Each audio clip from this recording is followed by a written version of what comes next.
Hey everyone, good evening. It's Scott at Scott Trades on X with StockMarketMentor.com and your chart of the day.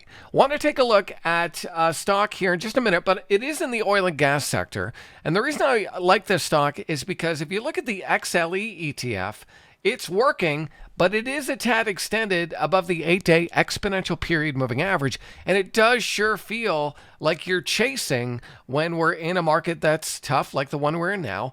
And you're looking at something that's very headline driven, like XLE and energy, and it's extended above the 8-day. And so I really like the setup on DT midstream, ticker DTM, because unlike XLE, it's not extended above all the key moving averages. It's just kind of hanging out around its 8-day and 21-day exponential period moving averages here. And so I certainly like this setup, and I want to see if DT midstream can get above and stay above that downward sloping trend line of resistance. Near-term support down around 135 and resistance up around 139.40.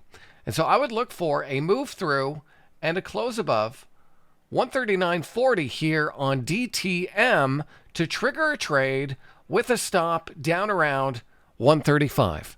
And so that's just one of many setups that we're looking at in this tough market at StockMarketMentor.com. I hope that was helpful. I'll see you next time.